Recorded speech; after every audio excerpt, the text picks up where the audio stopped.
The Defense Ministry has asked officials to conclude negotiations with France to co-develop a new fighter jet engine at the earliest,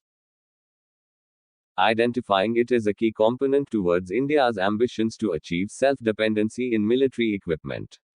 The ministry has told officials that ongoing talks should be concluded within a month, as the matter has been hanging for a while, mainly due to differences on the financing of research and development costs for a new jet engine.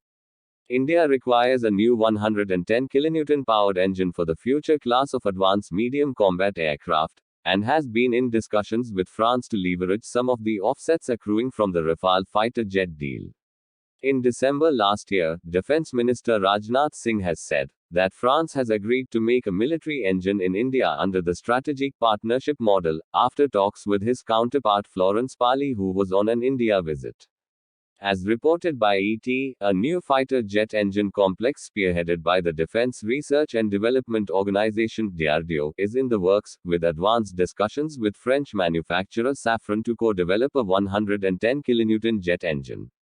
Being set up as a national mission to achieve critical jet engine technology that few nations across the world possess, initial assessments are that an engine for next-generation combat aircraft can be produced within 7 years of the project getting sanctioned.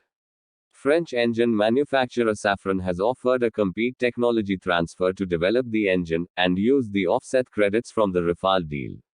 The talks had hit a deadlock after it emerged in detailed studies that a part of the offsets, just over €250 million, could be utilized for the project, while the remaining €500 million had to be raised by the government. Efforts are now on to find a way to take the project ahead by reducing the costs. Rough estimates show that for a fleet of 200 light combat aircraft in service, the cost of engines alone would be in excess of €25 billion over the life cycle of the planes.